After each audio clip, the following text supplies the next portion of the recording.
Por otro lado, quiero informarles, bueno, en este bloque vamos a hablar sobre la cirugía plástica reconstructiva. ¿Qué es la cirugía plástica reconstructiva? Ya el especialista nos va a explicar con más detalle, pero yo les voy a dar unos pequeños alcances sobre la cirugía plástica reconstructiva. Dentro de la cirugía reconstructiva existen áreas más específicas que cuentan con cirujanos especializados. Por ejemplo, la reconstrucción mamaria para reconstruir la mama post-mastectomías por cáncer, es decir, para realizar una reconstrucción mamaria ha tenido que pasar de repente alguna mamita, a una mujer por de repente algún tipo de cáncer, han tenido que retirarle parte de la mama y el cirujano se va a encargar de reconstruir la mama. También efectos faciales por cirugía de cáncer con secuelas complejas estéticas y funcionales. La reconstrucción de extremidades inferiores y superiores principalmente para tratar las secuelas post-trauma. También está la reconstrucción linfática, que se previene y también se trata el lindefema por vaciamiento ganglionar. Para que nos dé más detalles sobre este tema, sobre la reconstrucción, la cirugía plástica reconstructiva, tenemos al doctor Enrique Chau, cirujano plástico y reconstructivo. ¿Qué tal, doctor Enrique? Muy buenas tardes. Hola, Tatiana, mucho gusto. Muchísimas gracias por venir, a usted por venir. Y primero queremos iniciar con qué es la cirugía reconstructiva. No es igual que la cirugía plástica. Bueno, es que realmente bueno, muchas gracias por la invitación. ¿Sí? La cirugía plástica es el término general, es el término para hacer la distribución entre la cirugía reconstructiva y también la cirugía estética. Dentro de, pongamos que la cirugía plástica es el término más general, el término grande. La cirugía reconstructiva es una de las grandes ramas.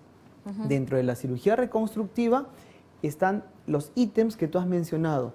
Existe la cirugía en el área de cabeza y cuello, existe la cirugía reconstructiva facial, existe la cirugía reconstructiva del cáncer, por ejemplo, de las mastectomías, existe la cirugía reconstructiva del linfedema, como habías mencionado, las malformaciones congénitas, como las fisuras labiopalatinas, ¿sí?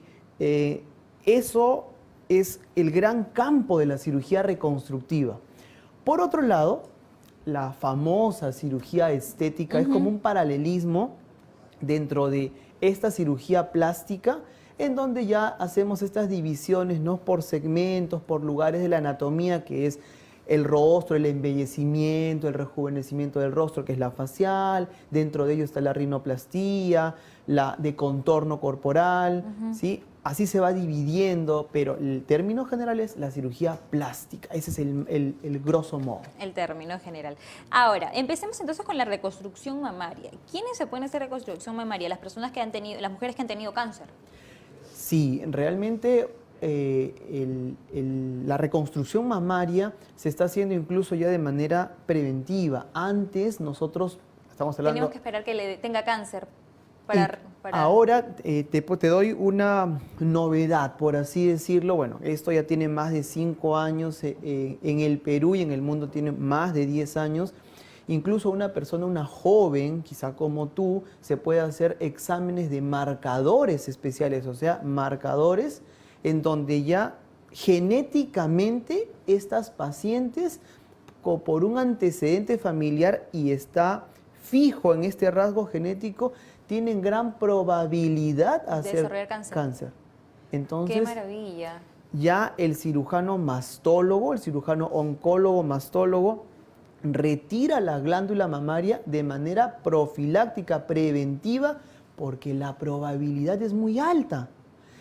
Y nosotros, como cirujanos plásticos, reconstructivos y estéticos, hacemos toda esta planificación para que sin tanto trauma, sin tanto... El proceso de la quimioterapia, de la radioterapia y todo el procedimiento de cáncer, que es difícil. Así es. Entonces ya se evita esto. Entonces, por ejemplo, ¿no?, en el caso de Angelina Jolie, se mencionó hace unos años cómo había pelado. Claro, ella solicitó, ¿no? Ella de manera... Porque tenía estos marcadores positivos.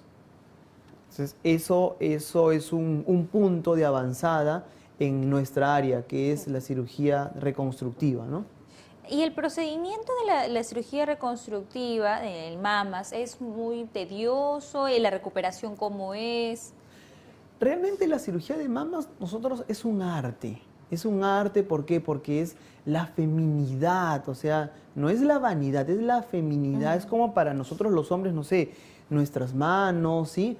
Es parte, incluso, ¿no? La glándula mamaria es la que le da vida al bebé. Claro. Entonces, cuando hacemos estos abordajes, existen abordajes reconstructivos y estéticos. En la parte reconstructiva sí, pues tenemos que hacer más arte, hacer diseños. Hoy en día... Es un poco más tedioso. Un poco más elaborado. Nosotros decimos así elaborado porque disfrutamos del arte y no le decimos tedioso ya que no sufrimos en ningún momento haciendo arte, ¿no? Claro. Pero entonces necesita un poco más de tiempo para poder realizar la reconstrucción de mama, que a diferencia de una operación normal de aumento mamario, de... claro, es más rápida, recuperación más rápida. Sí, la cirugía reconstructiva implica mayor planificación y un mayor tiempo de recuperación. Más tiempo entonces de recuperación. Más tiempo de recuperación, así sí podríamos decirlo. Ahora, también mencioné, y tú también lo mencionaste, el tema de la reconstrucción de cabeza y cuello por algún tipo de defecto facial. Sí, bueno, acá podemos tratar la parte de congénitas, ¿sí? Entonces, en la parte, por ejemplo, estos niños que nacen con las fisuras labiales y fisuras del paladar, que son las fisuras palatinas. Nosotros los cirujanos plásticos somos los que hacemos la reconstrucción de esta zona. Volvemos a la estructura normal del labio y del paladar, pero dando ese toque de naturalidad, porque es tan importante, Tatiana, que este niño, cuando empieza a crecer, a producir la fonación al año y medio... ¿Qué es fonación? Empieza a hablar. Estas primeras palabras, si tiene el paladar aún abierto, por así decirlo, por esa malformación, entonces va a tener ese sonido nasal. Y en el colegio lo van a molestar, entonces va a tener muchos problemas psicológicos. Nosotros ya tenemos protocolos estandarizados de... En este caso tratamos el labio dentro de los primeros meses y el paladar antes del año y medio, para que no tenga problemas de fonación, o sea, problemas de habla, y por lo tanto el niño ni se dé cuenta, lo pase desapercibido en la etapa escolar y viva tranquilo. Claro, eso es sumamente importante. Ahora, el tema de repente hay muchas enfermedades de niños recién nacidos, de repente nacen con algún, quizás una parte externa del cuerpo que se tiene que arreglar, que puede usted también ayudar a que pueda hacer su vida normal y se vea también mejor. Sí. Por ejemplo, hay malformaciones congénitas en donde hay ciertas tumoraciones o ciertas llamadas hemangiomas, formaciones de cúmulos de sangre. Hay muchas patologías, muchas diferentes enfermedades y nosotros tratamos eso en combinación con el especialista, que es otro especialista que es el cirujano cabeza y cuello, quien se encarga de retirar tumoraciones. Y nosotros hacemos la parte de volver a la normalidad o a los parámetros estéticos haciendo esta reconstrucción. Así el paciente puede sentirse normal, natural, no va a cohibirse. Ahora, la reconstrucción de extremidades inferiores y superiores por algún tipo de secuela post-trauma. Sí. El trauma realmente es del día a día. Los accidentes están, sí, a la orden del día. A la orden del día, y nosotros somos especialistas en ello, ¿no? Bueno, en mi caso me he especializado en varios países, tomando lo mejor de cada país, utilizando nuevas técnicas, tanto en la microcirugía, tanto en el área de las pieles artificiales, para que el paciente logre nuevamente volver a reintegrarse a la sociedad sin mayores problemas psicológicos y que pueda ser un instrumento útil para que pueda seguir laborando y ayudando a su familia y a la sociedad. Algo que mencionaste sobre el tema de las pieles, ¿eso también se puede utilizar en niños o personas o adultos que han sufrido quemaduras de tercer grado? Sí, el tema, te contaré que para mí es una pasión las pieles artificiales, ya que hace muchos años, hace unos 10 o 15 años, cuando empecé la cirugía plástica, pues era esas secuelas de las quemaduras, cuando los cuellitos quedaban pegados, cuando las manos de los niños no podían tener función. Y eran niños, adolescentes, adultos que no iban al colegio, que no iban a la universidad. Por vergüenza. Por vergüenza, por temor, ya perdían esa seguridad.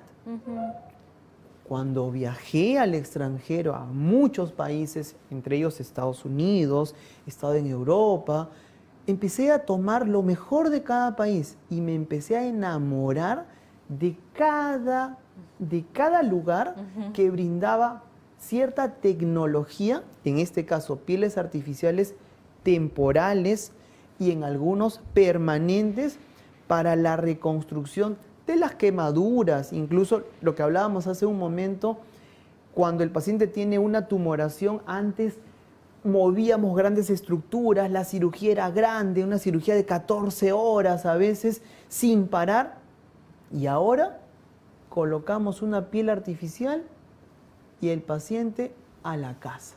Dime, mi duda, Enrique, es ¿cómo se obtiene la piel artificial? ¿Cómo es el proceso? ¿Qué tienen que hacer? Existen diferentes pieles artificiales. Por ejemplo, hay derivados sintéticos, desde derivados sintéticos producto de animales, derivados producto de celulosas biológicas, hay incluso las pieles artificiales hasta del mismo paciente. Se toman pequeños tejidos del paciente y se cultivan, como cuando nosotros hacemos crecer en nuestro huerto. Del mismo modo, toman un tiempo y empezamos a hacer que se expande esta piel y ponemos la piel, su piel expandida, cultivada en el paciente, haciendo que podamos recuperarlo. El paciente quemado, Tatiana, muere consciente.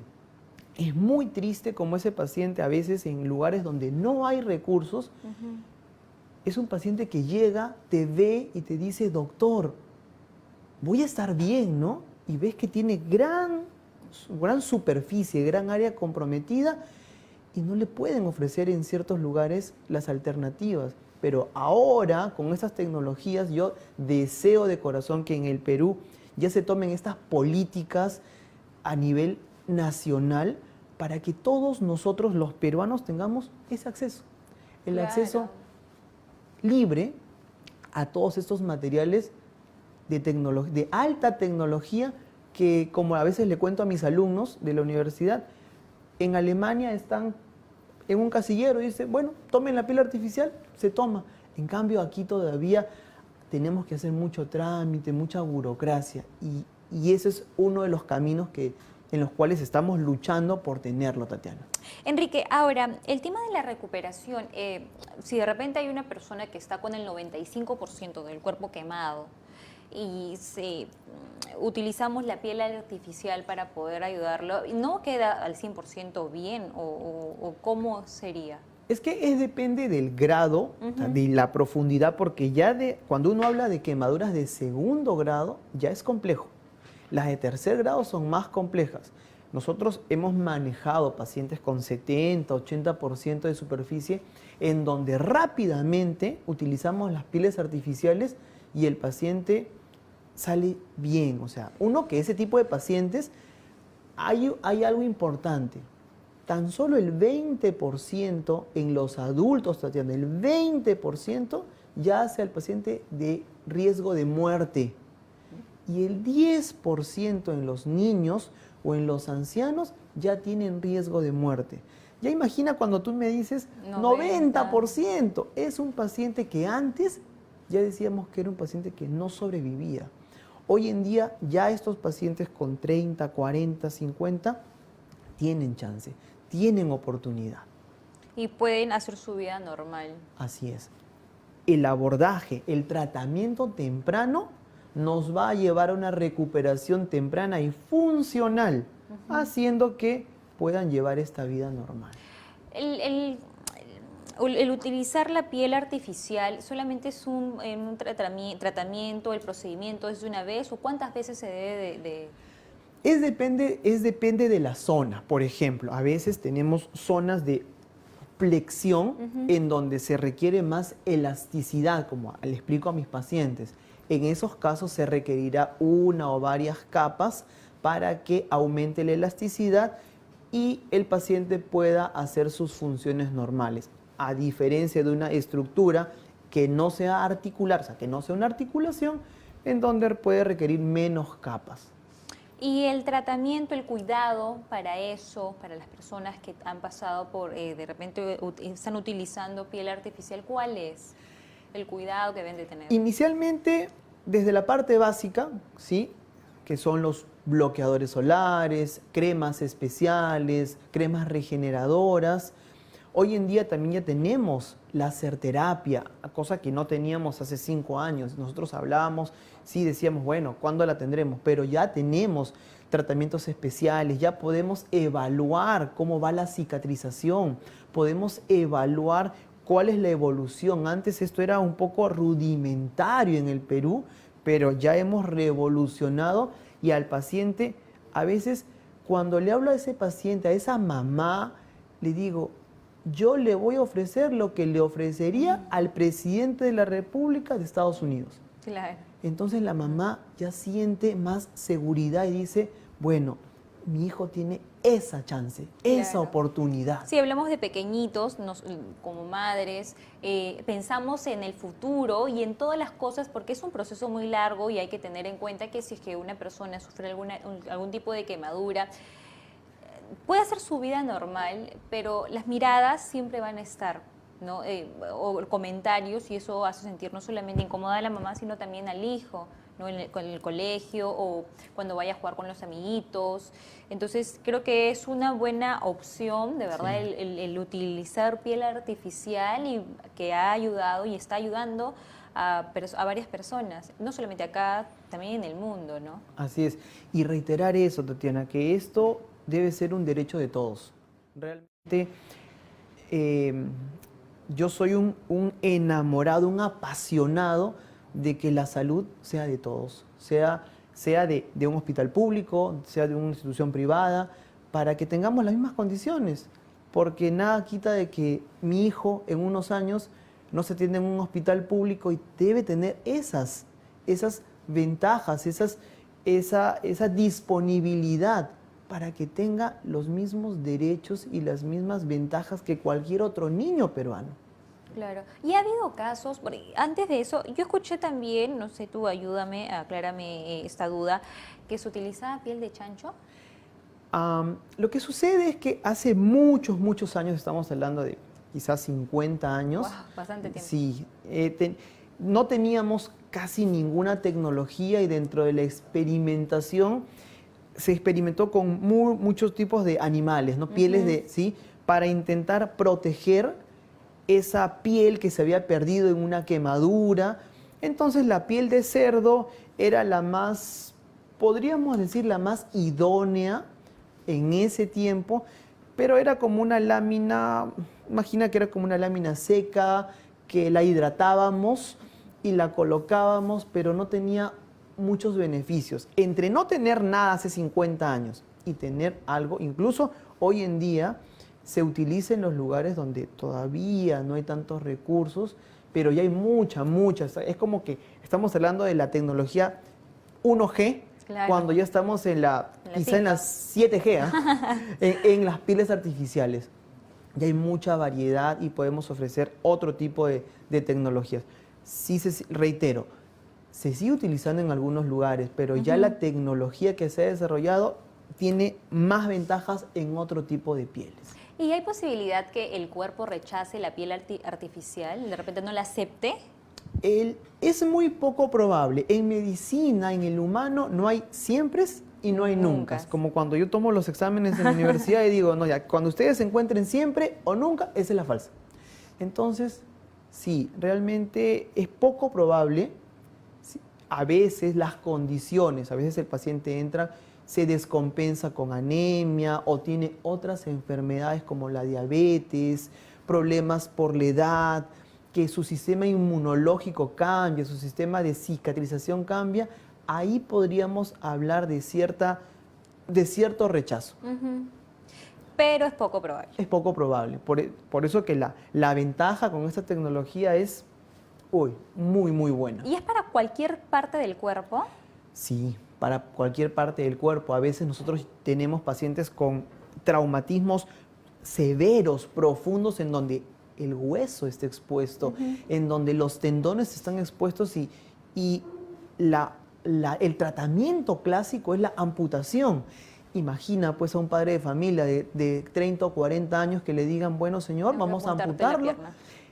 Es desgarrador y poder brindarle esta oportunidad de decirle, sí podemos salvarlo y sí podemos llevarlo a dejarlo funcional y a que vuelva a reintegrarse a la sociedad.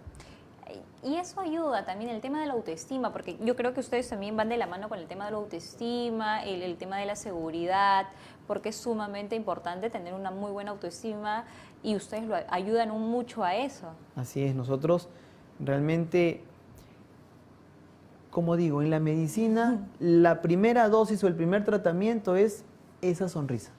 La sonrisa que uno a esa persona desconocida llamada paciente, que realmente nos espera, lo que espera es un trato amable, un trato amigable de una persona que le brinde confianza, seguridad y conocimiento. Yo siempre explico que el conocimiento, Tatiana, varía, cambia. Lo que en este momento te puedo decir que es la tecnología 5G, en un año podremos cambiarla a la 6G. Claro. Pero ese paciente siempre se lleva nuestro cariño, nuestro buen trato y toda la información que le hayamos podido brindar para que aumente su autoestima y se sienta mejor. Efectivamente, Enrique, nos vamos a ir a un corte comercial. Quédate un bloque más con nosotros. Me ha gustado mucho el tema y hay más que hablar. Nos vamos a ir a un corte comercial. No se olviden que estamos a través de los 91.9 FM, PBO, la radio con fe.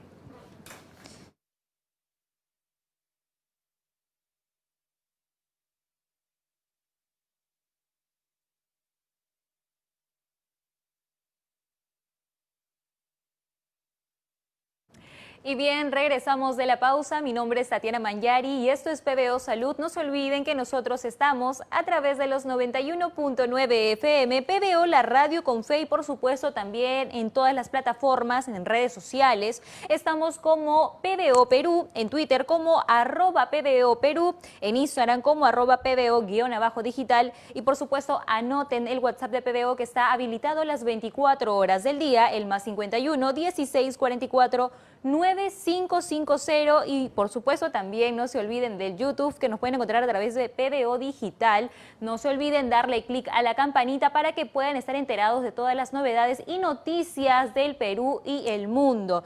Seguimos con el doctor Enrique Chau, cirujano plástico y reconstructivo. Para hablar sobre la cirugía plástica reconstructiva, estábamos hablando en el bloque anterior sobre las pieles artificiales y cómo ayudan a las personas que de repente han sufrido quemaduras. Doctor Enrique, ya que pasamos el tema de las pieles artificiales, ahora hay que hablar sobre hay niños o hay jóvenes o hasta adultos que han sufrido mordeduras de perros y de alguna u otra manera quizás en ocasiones no pasa a mayores, pero hay ocasiones que hasta muerden el rostro y los desfiguran. Así es, Tatiana. Lo que sucede, bueno, ahora con el tema de la pandemia y las familias están en casa, los animales, nuestra mascota, ese animalito que tanto nos quiere, realmente no estaba tan acostumbrado al humano que esté permanentemente y a veces los niños que estaban en el colegio estresan a la mascota porque están todo el día. Claro. A nuestra emergencia, yo como cirujano plástico, reconstructivo y estético, llegan muchos pacientes en donde estuvieron jugando con el animalito y por esta reacción de juego, ni siquiera siendo violentos o siendo estos perros agresivos o perros de la calle, no. Esta reacción de juego, pues han tenido traumatismos, amputaciones de labio, amputaciones de nariz, de orejas, en donde como medida preventiva, Tatiana, ¿sí? Debemos educar. En esta educación, recordarle a los niños, adolescentes y adultos que es un animal.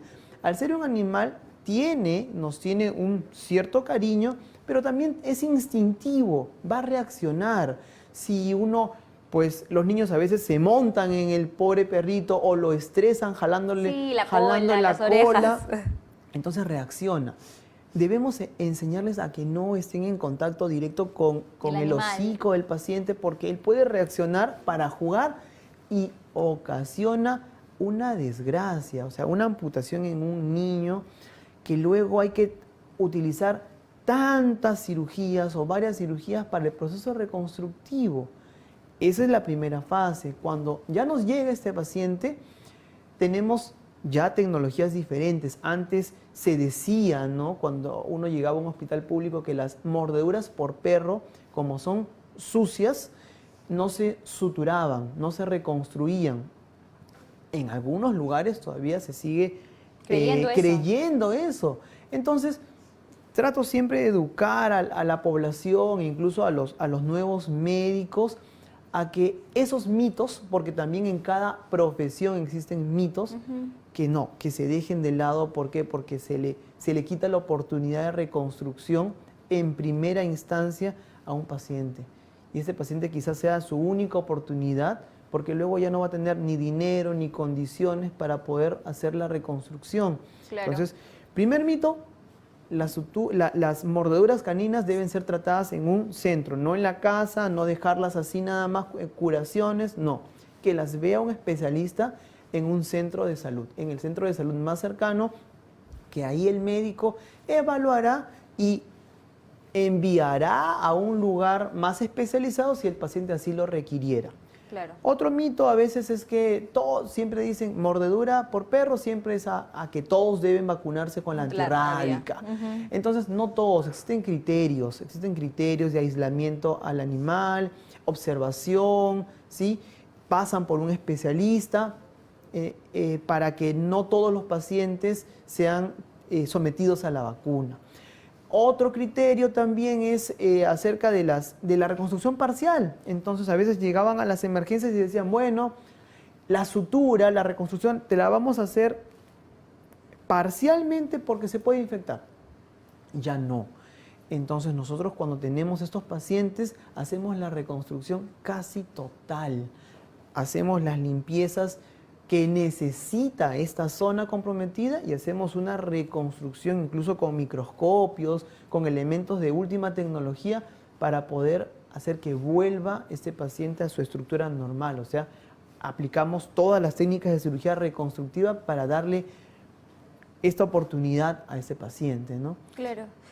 Ahora, Enrique, a ver, entonces si un niño sufre una mordedura sumamente fuerte y en el rostro, ¿qué es lo primero que deben hacer los papás? Llevarlo al hospital de emergencia para que le curen las heridas y en caso necesite cirugía, recurrir a la cirugía. Pero ¿cómo es la cirugía? Si es que en caso le falta un pedazo de piel, o ahí saturan o le tiene que sacar piel de otro lugar del cuerpo, ¿cómo es? Depende de la complejidad.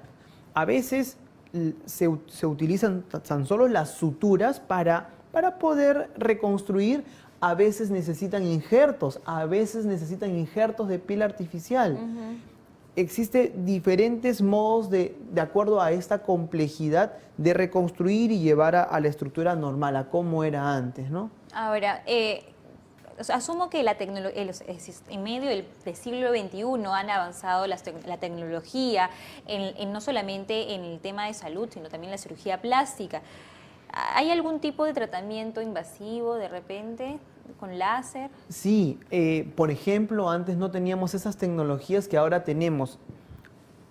Yo siempre le hago el ejemplo a los pacientes o a veces a los alumnos les digo, ¿no? Antes uno lo suturaban y decían, bueno, regresen 7 días que le quitamos sus puntos. Claro. Y los puntos los colocaban como si fuera pues un saco de papas, ¿sí? Y el paciente quedaba toda la vida con esa marca y decía, y el paciente decía, ¿y cuántos puntos me va a poner, doctor? Porque ya sabía que eran el número de marcas que iba a tener. Claro, porque y más si no son mujeres y de repente tienen alguna marca en En el el rostro que rostro. cuidamos mucho, Así entonces es. eso de verdad nos Ahora, deja y nos incomoda. Claro, ahora las suturas que realizamos, Tatiana, son suturas invisibles. Todas las suturas están... E incluso la última sutura, como le digo a mis pacientes, es una sutura que es invisible y es de la mitad del grosor del cabello más delgado que tenga. Entonces el paciente entiende que es una sutura sumamente delicada y las cicatrices son mínimas. Apelamos a la tecnología como es la laserterapia porque tiene efectos en el control de la cicatrización, haciendo que la cicatriz se note mínimamente, Tatiana. Sí, porque la mayoría de personas le tienen miedo a las cicatrices, ¿no? Así es. Porque se ha visto, ¿no?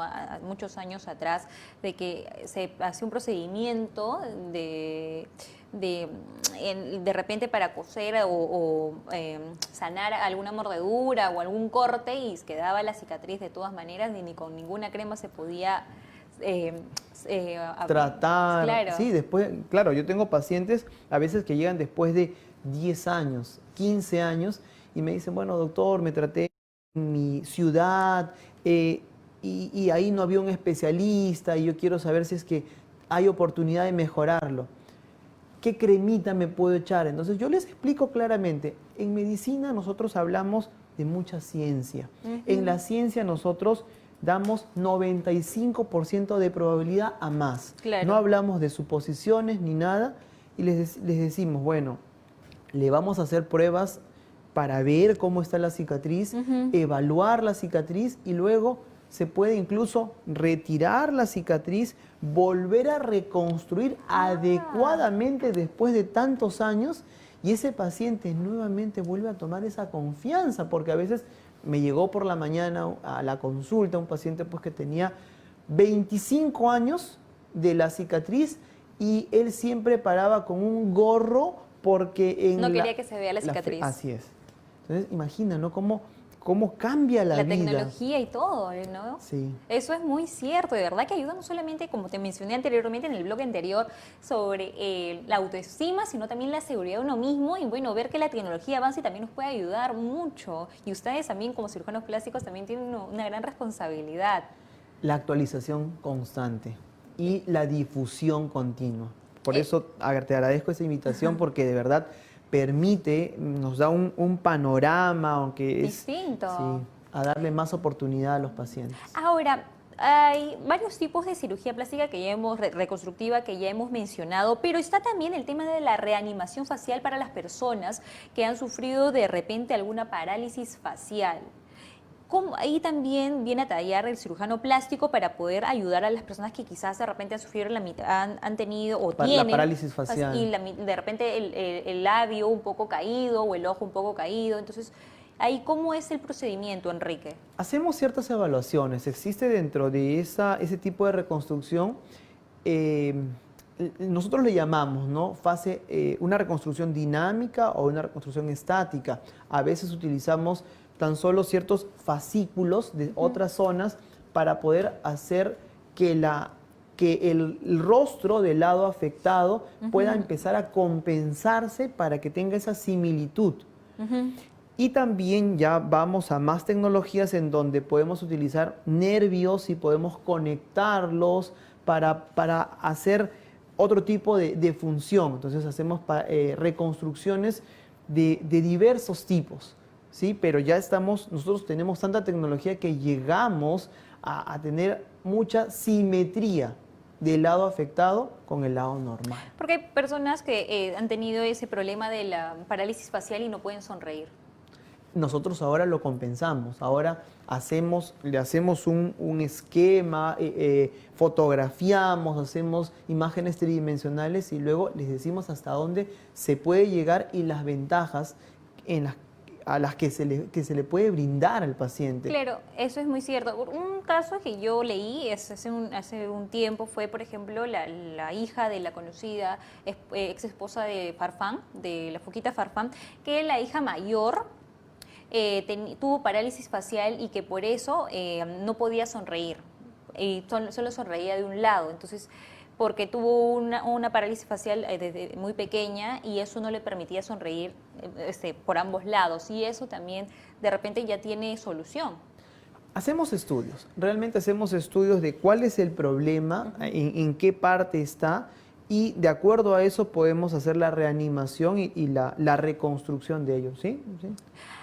En el corte te mencioné también sobre qué pasa si una persona pierde los dedos de la mano, 2 o 3 dedos. ¿Ahí se puede recuperar los dedos o cómo es la reconstrucción?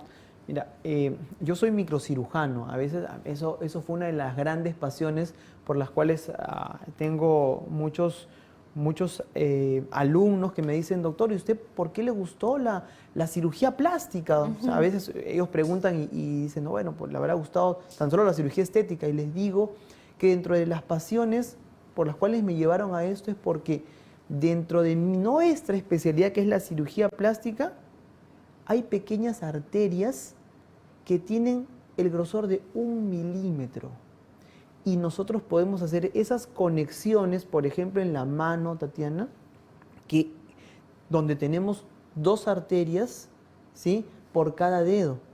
Y en donde a veces, realizando un trabajo cortando madera, ¿sí?, se amputa el dedo. Y el paciente nos llega a la emergencia con el dedo, o con los dedos, o con la mano. Y en esta área de la cirugía reconstructiva llamada microcirugía, Tatiana, podemos hacer esa unión de borde con borde de esa arteria, trabajando en 1 milímetro y colocando las suturas para que pueda recuperar para que pueda haber nuevamente el flujo de la mano y pueda mover normal la mano y reconstruimos el tendón, el nervio, la arteria, el hueso, para que el paciente pueda hacer su vida normal, ¿no? Pero mi duda es, si una persona se corta el dedo, ¿hay algún cierto tiempo límite para que la persona tenga que llegar a la clínica o al hospital para que puedan salvar su dedo? ¿O puede esperar 1 o 2 días? No. Sí, bueno, realmente las primeras horas. Nosotros decimos que las primeras 2 horas son cruciales. A veces nos han llegado, yo tuve un paciente que llegó con unas 6 horas, pero se pudo hacer una reconstrucción y nos fue bien. De verdad, siempre a Dios gracias. Sí, a Dios gracias, porque somos las manos de Dios. Realmente todas estas técnicas, sí, y vemos que la tecnología, el organismo, el ser humano, es tan sofisticado que no podemos a veces reemplazarlo. Solo nosotros podemos hacer estas uniones, y esos son las técnicas avanzadas. Sí se puede, mientras más antes, mientras más pronto, mejor. Es mejor, tienen más chances. Si en caso no tenemos un dedo, o sea, no pudimos salvar nuestro dedo, ¿cuál es la otra opción? ¿Qué otra opción nos das, Enrique? Por ejemplo, nosotros trabajamos mucho en cirugía de mano en el hospital, en la clínica, ¿sí? A veces hay pacientes, recordemos que en la mano nosotros hablamos de función. En la función, el pulgar y el índice hacen esta pinza famosa para poder escribir, para poder alimentarse, hacer funciones de la vida diaria. A veces hay pacientes pues que no tienen este índice, ¿sí? Entonces lo que hacemos es sacamos el segundo dedo del pie, que es un dedo largo, y hacemos este trasplante y lo llevamos a la mano, a hacer un índice para que pueda hacer esta función. Enrique, pero el dedo del pie es muy distinto a los dedos de la mano, entonces ¿cómo ahí se haría? Lo que pasa es que como es un dedo que por lo menos tiene más similitud, ¿sí?, que los otros, entonces le damos una posición, o sea, le damos porque es como que medio encorvadito el dedo. Así es, entonces al tener esa curva más la posición o la contraposición del pulgar, ya hace la pinza. y al hacer la pinza famosa ya puede agarrar el celular, puede escribir, puede firmar, puede utilizar para tocar instrumentos. ¿Y la huella? No, en ese caso Eso no. ya no. Todavía estamos en desarrollo. En desarrollo. De verdad, qué interesante es el tema Sí. de la cirugía reconstructiva. Me he quedado asombrada porque hay un montón de temas. Es fascinante, así es. Sí, es muy lindo, la verdad. Ahora, la cirugía de craneofacial, por deformaciones congénitas, ¿eso también se puede operar? Sí, existen diferentes tipos de malformaciones congénitas. Entonces hacemos evaluaciones con tomografías, hacemos evaluaciones en donde hacemos reconstrucciones del cráneo. Y ahí en conjunto con neurocirugía y con cirugía de cabeza y cuello podemos hacer una planificación y utilizamos también estructuras artificiales 3D para poder completar y evitar cirugías tan agresivas. ¿Y el procedimiento es muy difícil?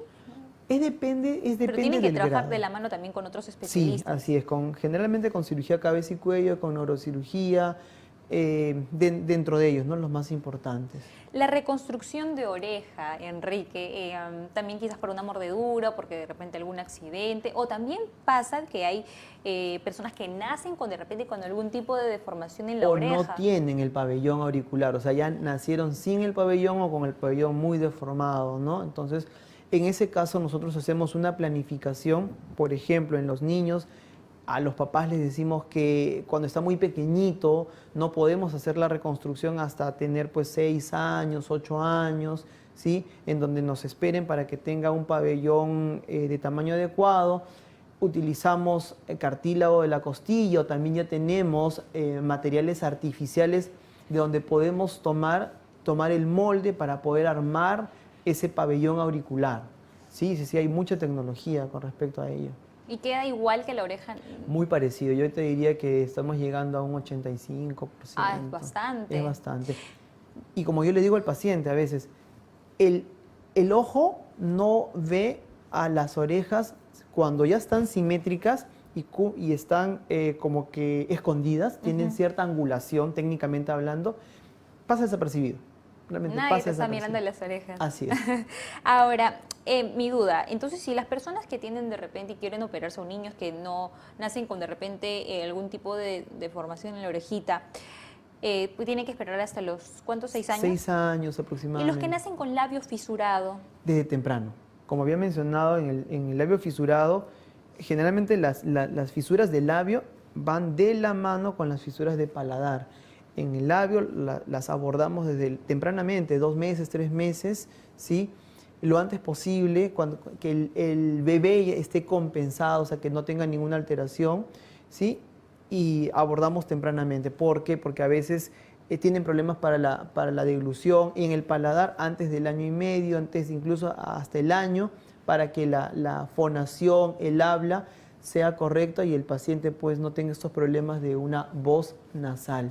¿Qué pasa si es que de repente la persona no tiene los medios y espera mucho tiempo? El tiempo máximo que de repente puede tener un niño para poder operarlo, ¿cuánto es? Es muy, muy buena tu pregunta, porque no hay una edad. Vamos a abrir un espacio y decir, no hay una edad. A veces tenemos en campañas de salud que hacemos en el Perú, ¿sí? Tenemos adultos de 40 años que tienen la fisura labiopalatina y que han estado escondidos en un pueblo, en una ciudad y que no salen. Entonces llegamos, hacemos una campaña de ayuda social, de apoyo social y hacemos esta reconstrucción y luego pues con terapia, los mandamos a terapia de lenguaje para que empiecen a tener toda esta reeducación de la voz. Mientras antes mejor, ¿sí? Pero no quiere decir de que no haya chance, no haya oportunidad que dar a una persona que ya sea mayor, ¿sí? Para hacer este tipo de reconstrucciones. Me quedó la duda sobre el tema de la reconstrucción de manos y que extraes el segundo dedo del pie. Hay no sé a quién le escuché que dijo que si es que se le saca el dedo como que pierde estabilidad el cuerpo. Ese es un buen comentario. Lo que sucede es que nosotros decimos que en el pie, en En el primer metatarsiano, o sea, lo que correspondería a la base del primer dedo, la base del quinto dedo y el talón, que es el calcáneo, son como que los apoyos, es como un trípode, Ya. ¿sí? Entonces, cuando nosotros sacamos el segundo dedo, no No hay afecta a la problema. base, entonces no hay ese paciente puede continuar siendo futbolista sin problema. Si no tengo un dedo. Así no tengo un dedo. Pero, ¿y si solamente está permitido entonces sacar el segundo dedo? Generalmente hacemos eso por la Por el función, el tamaño, la forma que le podemos dar. ¿Qué otra cirugía reconstructiva nos falta conversar, Enrique? Bueno, realmente nos faltaría una tarde completa, ¿sí? Para seguir compartiendo y seguir hablando de tantas pasiones que tenemos para poder ayudar gente.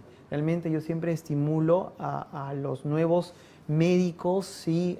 Que vayan por la cirugía plástica, realmente que en la cirugía, quizá en la cirugía estética somos muchos, pero en la cirugía plástica reconstructiva somos pocos. Y va a ayudar a muchísima gente que uno no se da cuenta, que como dices tú, estuvo en su casa, nunca salió, no salió por meses, a veces no sale por años, a veces cambia su vida, cambia su profesión, su ocupación, sus gustos, sus pasiones, por tan solo una cirugía plástica reparadora.